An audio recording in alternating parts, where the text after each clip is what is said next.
Welcome to English Reading by Hidemi Woods. I'll read episodes from my books and talk about them. I hope you enjoy the show with me.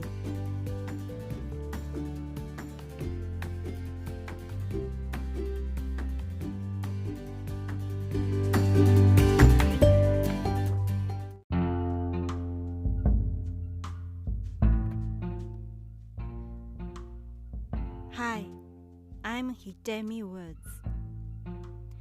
I'll read an episode from a book I wrote titled An Old Tree in Kyoto. This time I'm gonna read an episode called End. It's about what happened during my grandfather's last days in the hospital. End. It seems that people look back and judge themselves when they are nearing their ends. Not long before his death, my grandfather suddenly told my parents that he wanted to go to the department store where he once worked vigorously but had to leave to succeed the family. My parents thought his consciousness grew dim because they assumed that he meant shopping, which he was too frail to do. I know what he really meant. He realized that he should not have given up what he wanted to do for his life. On his deathbed, he pointed at my mother and said, "You're next." I wonder if she would end up like him. Surely she looks a strong candidate for that matter.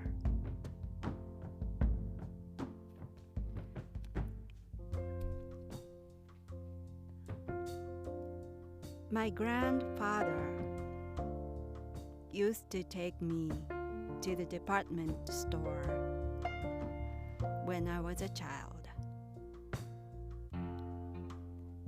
I lived with my grandparents, and my grandfather really liked to go out. He went out when he didn't have to do so. He just went out. That was his purpose, going out, simply.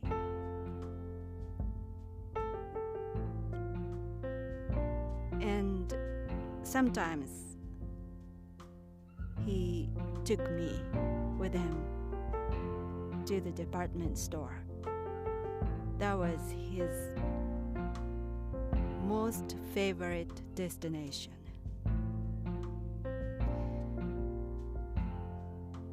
When I was little, I thought he really liked the department store itself. He didn't shop anything. He was just browsing all the floor. I thought that was his hobby, strolling around the department store. But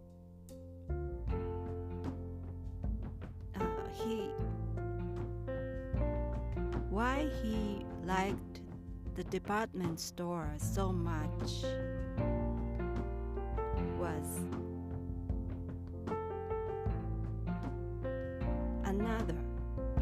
there was another reason why he liked it so much. He used to work at one of the department stores in Kyoto when he was young. And he really liked to work there.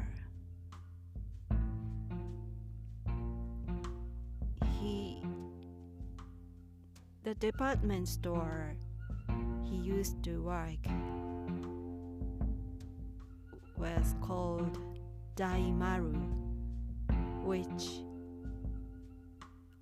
all the Japanese people know the name, the famous department store chain.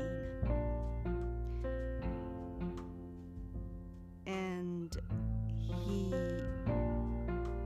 worked there, Kyoto branch, Daimaru, and he worked there as a young man, and he was a candidate for an executive because he worked so hard and diligently.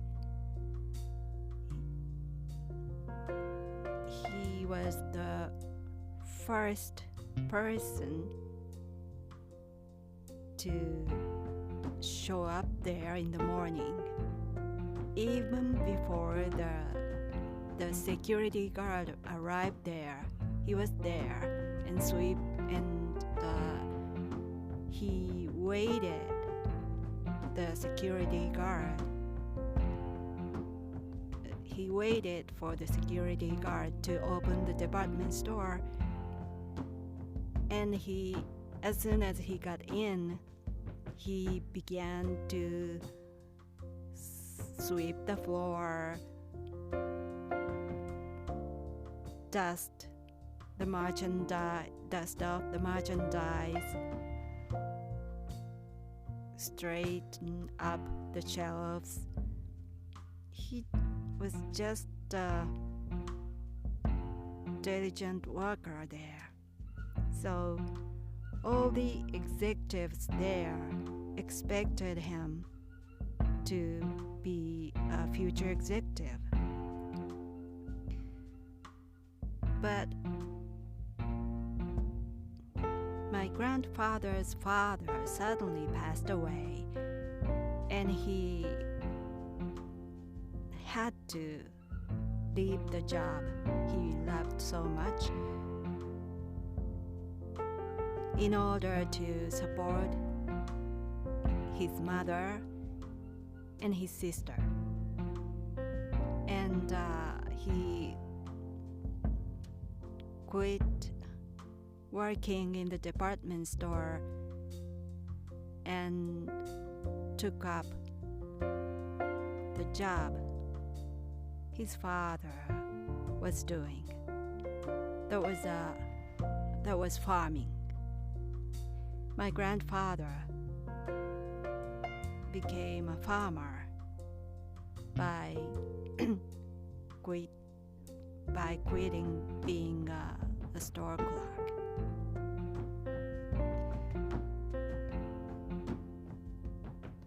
So one day when I visited my grandparents after I left home,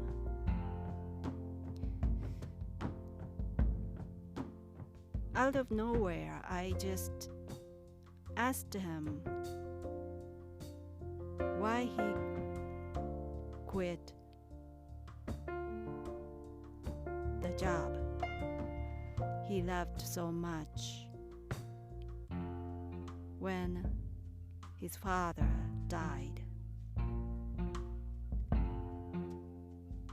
I thought he did not necessarily have to quit. I thought he probably could support his mother and his sister by working there, by continuing to be a sales clerk with his salary. So I asked him, why did you quit? It's so... You are so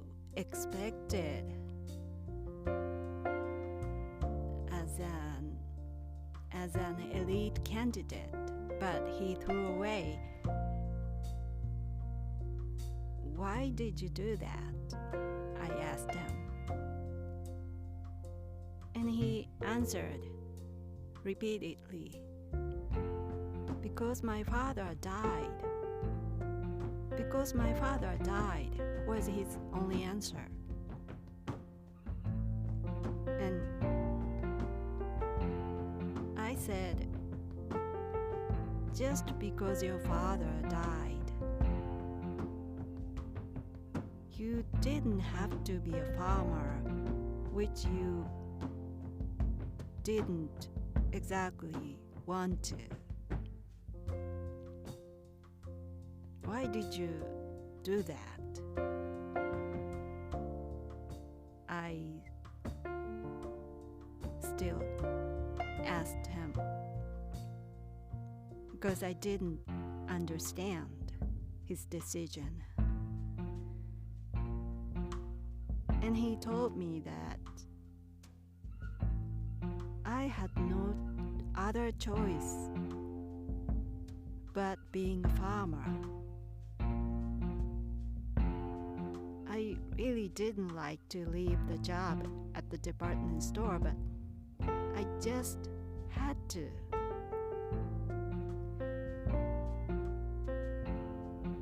And I said to him, what if it was possible to support your family with your salary from the department store? Wouldn't it be possible? It could have been possible, could it? Don't you think? And he was thinking for a while on what I said. And he said, yeah, you're right. It could have been possible. I could have supported them with my salary.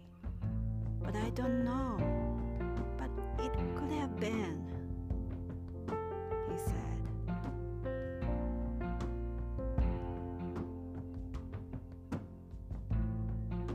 So when I heard what he said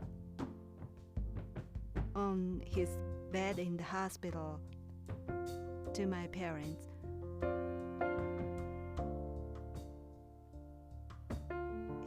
my parents told me that he was so confused because he asked them to take him to the department store. My parents thought he meant shopping. He wanted to shop at the department store. Although he was locked in the hospital, he was quite close to his own death. So my parents didn't understand what he was talking about. But the moment I heard that from my parents, I knew what my grandfather meant. I thought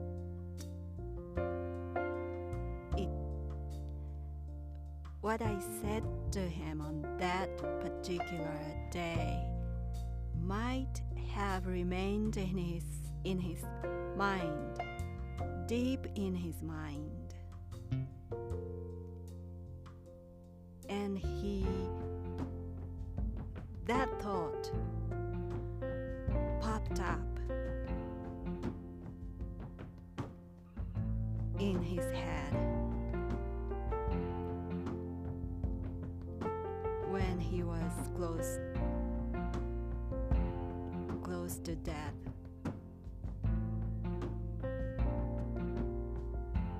He since I said that to him, he might have always carried that thought in his mind. The thought that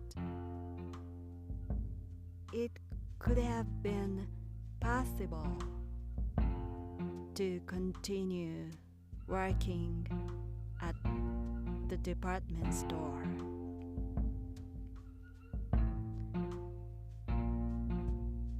So when he was close to his own death, he asked my parents to take him to the department store.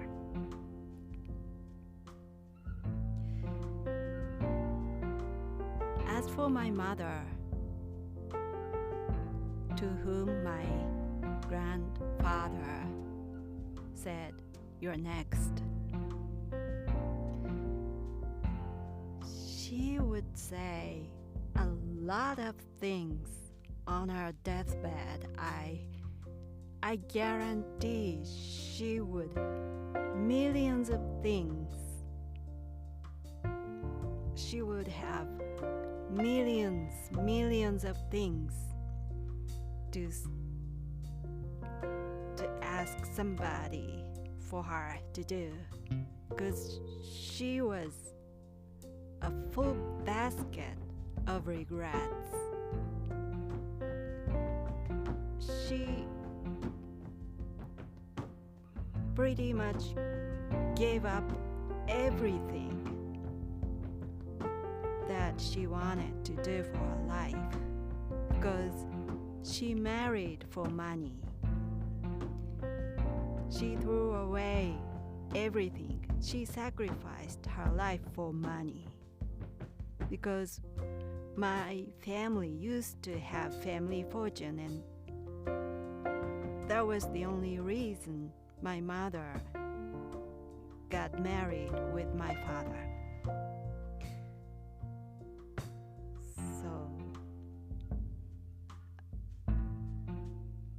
my grandfather knew that, and that's why he said to her, "You're next.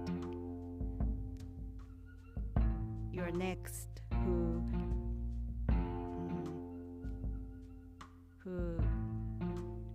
would need to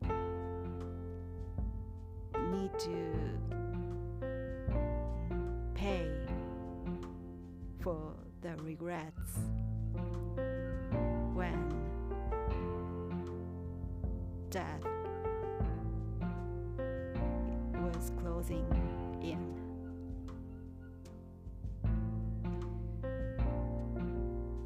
And as for me, I have no regrets so far, because I chose to do what I want to do for my life. So I left home for that,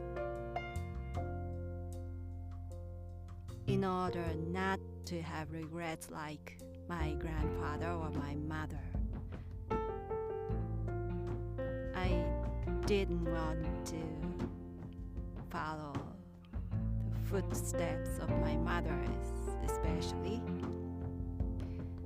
So I don't think, or rather, I hope I wouldn't utter anything strange on my deathbed. I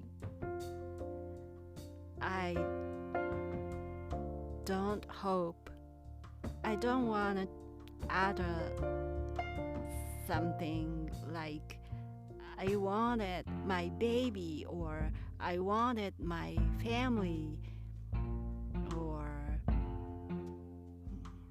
I wanted a big mansion, or take me to Monaco. Probably I might say that part. but but maybe the most possible thing I would utter on my deathbed would be, "Where's my money?" Yeah,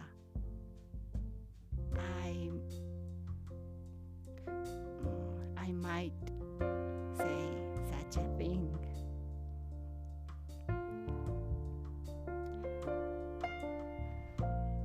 Thanks for listening.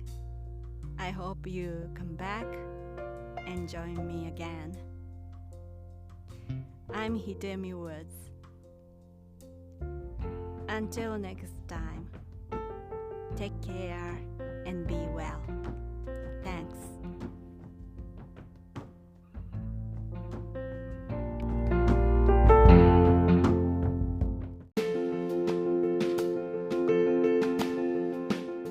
Audiobook, The Family in Kyoto, One Japanese Girl Got Freedom by Hidemi Woods on sale at online stores or apps. Apple Books, Google Play, Audible, 43 available distributors in total.